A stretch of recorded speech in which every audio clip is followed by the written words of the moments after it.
Welcome back to Box Office Maniacs, and not only do we have one review for you, we have two. Because you know what? One review just isn't enough. So we're going to bring you two reviews for you tonight. One of a movie theater, and the other one of an actual movie that I saw in the movie theater. And I'm going to bring you just one of the reviews because I didn't go to the movie theater that he went to. You know why he didn't go to the... Because it's not in Florida. They actually only have probably maybe a dozen, maybe a little bit more in every city. And what I'm talking about here is this theater called the Alamo Drafthouse.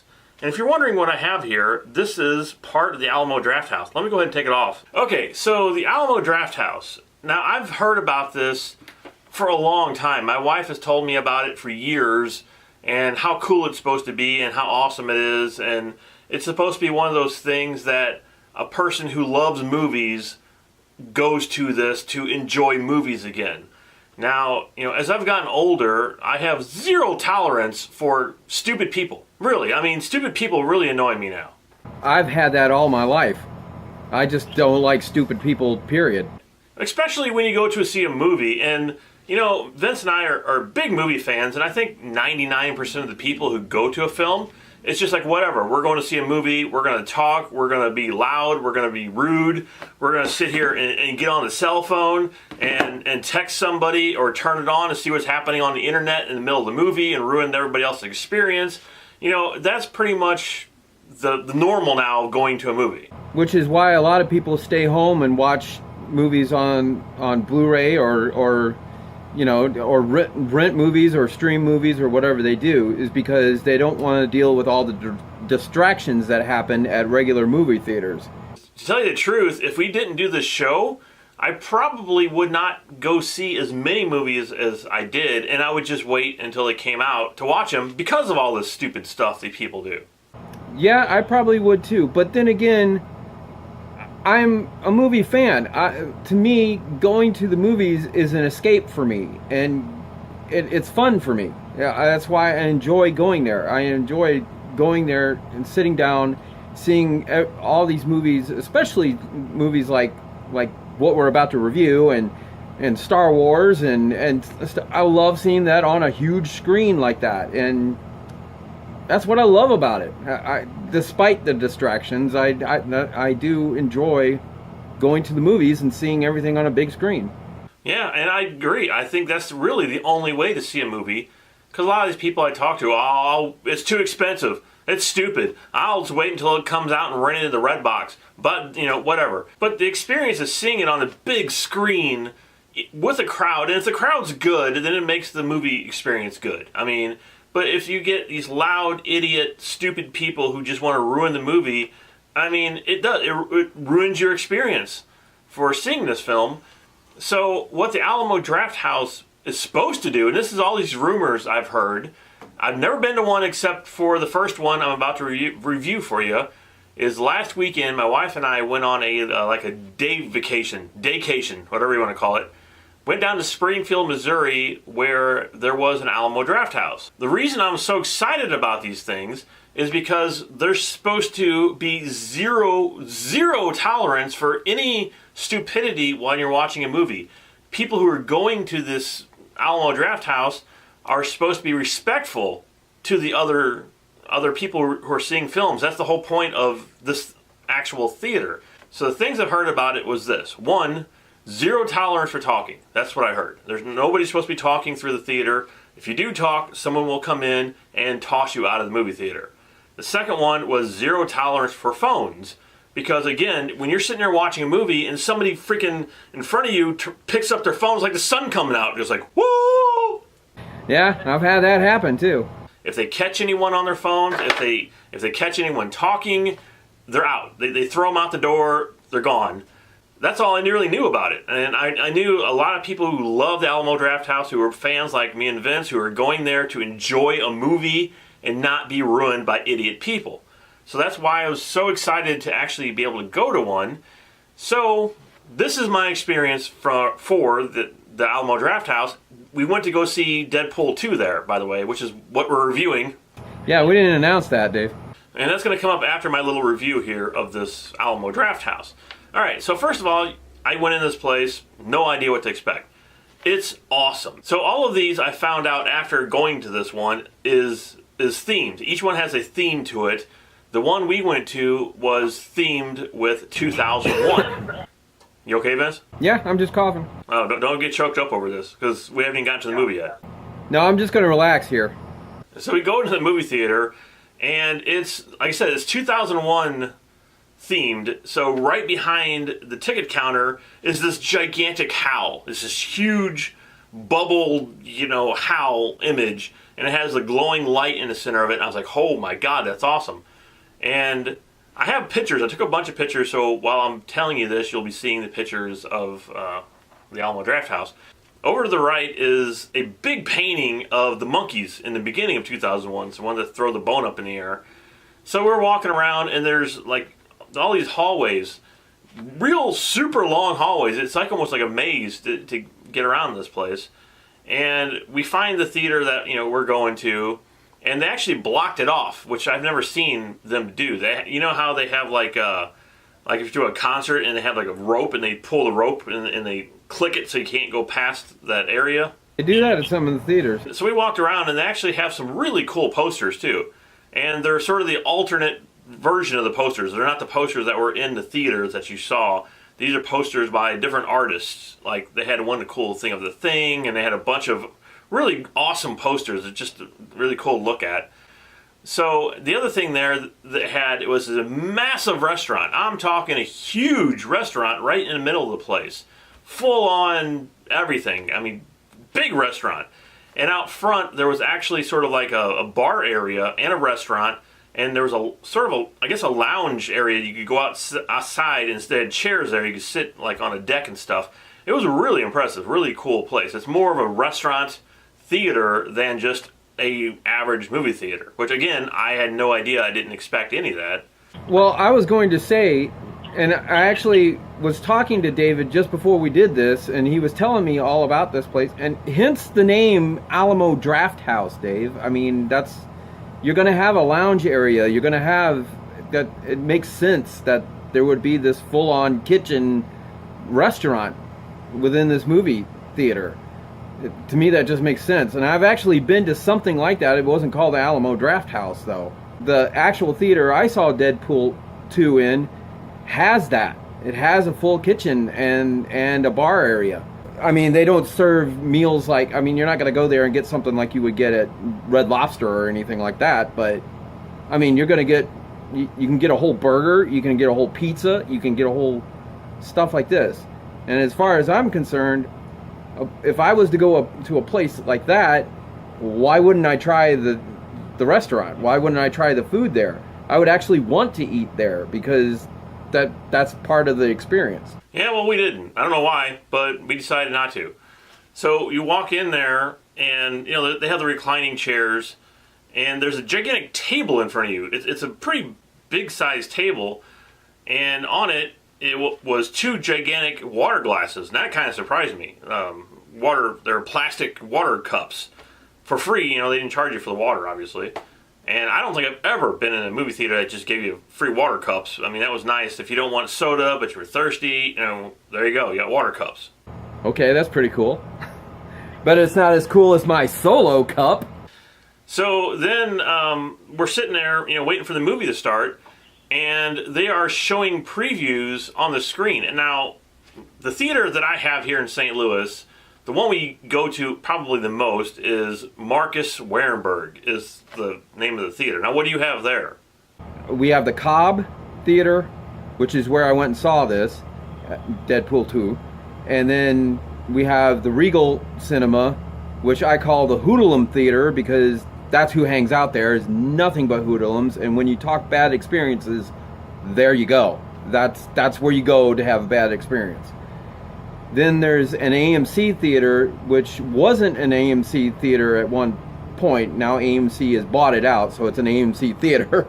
And that's downtown and called the Sundial 20. So those are the theaters I go to. So what the Alamo does is actually make you enjoy getting there early, because when we went to go see Deadpool 2, they had these little mini clips of Ryan Reynolds dressed up as Deadpool doing jokes. And I think there were, I mean, promotional stuff from the movies. I've never really seen them before, so I don't know, you know, where they came from. They were probably on YouTube, or he did them for whatever. But, you know, he's sitting there on a couch talking about something, I don't know, and being funny. And then it actually went to a commercial. I'm assuming it was a local business, and it was like this black and white commercial. It looked like from the 50s. It kind of reminded me of something that would have been in the Devil's Rejects, like, for some reason. The guy's like, come down to Taco Joe's and get your chimichangas. And it's like, and he had like these big glasses on and stuff, and they show people outside, and they're like, I like my chimichangas. They're good. You know, it's like really intentionally bad acting, but it was really cool. And then they actually showed some clips from YouTube, like what we're doing, just regular people on YouTube. And they showed a clip of some guy dressed up as Deadpool, and he was fighting the chicken from Family Guy. So they were actually showing YouTube clips of Deadpool. Anything Deadpool related was on the screen. And then they had movie trivia. And I'll bring that up so you can see what it says. Because, you know, once again, I don't want to cuss on this channel too much. Because of why? They will cut out our monetization. Because YouTube don't like cussing. So, but this is what it was. And obviously this was a thing for Deadpool only. And then they even had a special Deadpool menu, and that's what I was wearing here in the beginning of this review. This is the menu that was sitting on our table, which I took. I don't know if I was supposed to take it, but I took it anyway. And on the back of it, it actually has like a menu of different types of chimichangas. Here, at all these movie theaters, doesn't matter if it's AMC, Cobb, Regal, it doesn't matter. One of them they show a lot of is First Look. And they'll do the First Look featurette before any trailers, before the movie, you know, ahead of time, before the movie's, the actual start time of the film. Or I should say the start time of the trailers. So they'll have that, and that's where you get all your advertisements. That's where all the freaking, you know, Pepsi and like you said, all that, Coke commercials and all that kind of thing. And usually, they used to advertise the movies in that First Look featurette. Now they do more TV shows, so they show, or internet streaming stuff. So you see like YouTube Red, or Netflix, or something that's coming on TBS, or USA channel, or whatever like that. So this woman comes up to us and says, okay, have you been here before? We're like, no. She takes a piece of paper and puts it on there. And it's like, okay, well, if you order anything off the menu, what do you want? Write it down here. I'll pick it up and then bring it back to your table. And then she told us, I can't remember if she told us or if it was on the screen itself, but if anyone's talking, anyone interrupts the movie, if you see anyone on your cell phone, write it on this piece of paper and then set it on the table, set it upright, and we'll come by and we'll deal with these people. And she says, you know, the first one is a warning. The second time they have to deal with them, they're out the door. They will kick them out, no questions asked. So when the movie actually started, it said the same thing. It came up and says, you are now entering a quiet zone. There will be no more talking in this theater. You know, we are serious about this. You know, we mean it. No cell phone use. It says you will be warned once and then you will be kicked out. Which I was like, oh my God, that's so freaking awesome. And, you know, they don't even like people coming in late to the movie theaters, you know, because I know you dealt with that before. Yeah, if you come in late, they will refund your money. They won't even let people in late, or if they do, they discourage it. They say they don't like people walking in the movie theater late. So I get it, but, you know, if somebody comes in first couple minutes of a movie, I don't care. It's when they come in like 30 minutes into the movie and sit down, that's when I get upset. Speaking of kids, Vince, the one we went to go see, we saw it at 8 o'clock at night, and it was sold out. And it was 21 and up. No kids allowed in the theater. And I believe they do let kids in, but of course they have to be accompanied by an adult, or they're supposed to be, or according there have to be. But as far as R-rated films, I don't even know. I don't know if they even let kids in, because I think one day on the weekend, or one day during the week, is family night where they can bring all the kids in and people can scream and holler and yell and throw things and do whatever they want. And if you're going into that theater, that's what you are going in to expect. You're going to go in to expect to have screaming kids. But for the most part, I don't think any kids are allowed in R-rated films there. I could be wrong, but there was none. There was zero when we went to go see Deadpool. It's rated R, so there's not supposed to be any kids there without parents. So if that's what a rated R film is. If you go to a rated R film and you bring your kids, it's a rated R film. If you just drop the kids off and the kids, are 12-year-olds and they're getting into the movie theater, there's something wrong with the movie theater. So overall, I was impressed with the Alamo Drafthouse. I thought it was great. I loved the 2001 theme. I thought it was really cool. And again, when you walk in there, it's not like a regular Marcus Warenberg or an AMC. It's more or less a place to where it feels, to me anyway, I've only been there once, but it feels like this is where a person who enjoys movies needs to be going, rather than these other box places. Like, I consider like AMC and Marcus Warenberg to be like the Walmarts. They're all over the place and they're all the same, and they're just a place to go see a movie. But it's nice to actually have a place to celebrate a film, to go actually see a movie for a person who loves movies, and that's what this was. And it was so fun to go there. I'd relish that. I'd love to see that. I mean, if they bring one here to Florida somewhere, yeah, I would love to see something like that. I would definitely go. And I would actually try the restaurant, because that's something. I mean, I'm sort of like David. I don't always go and get something to eat. I usually, if I do anything, I'll get something to drink. But I don't usually order food, especially if I'm there by myself. So if I'm with my kids, yeah, sometimes I'll get popcorn, or we'll buy popcorn and drinks and stuff. But outside of that, I mean, we don't go for candies. We don't go for, all kinds of loud stuff, because we know it's distracting. And my kids are respectful of that. I've made them respectful of that. I've grown them up with, hey, when you go to the movies, you respect other people there. Again, this is my first experience going here, so it could get worse. I mean, they are building one here in St. Louis, and that's what I'm so excited about. I have no idea what the theme is, when it's going to be built, when it's going to be done. But I looked up the list to see where they were, and because I thought there was one in Springfield, and that's where it was, and it had St. Louis on that list. And I'm like, huh? I didn't even know they were building one here. But the place they're putting it, like you were saying, it would be in the tourist area. It's not. It's way out by the IKEA store, and there isn't really much out there. I mean, there's nothing out there really. It's a weird place to put the thing. It's not a big tourist area. There's nothing out there. They're just putting it there. It's a very odd place for the thing. Once the thing is built, that will probably be my primary place to go. And I will get back on here and review that one for you to compare it to the one, my first experience. And I will eat there for Vince's sake. I will eat something there. I don't know what, but I'll find something there to eat. Here, if they were to build one here, it would probably end up in Orlando or Miami or something where there's a lot of people that go there. That's my point.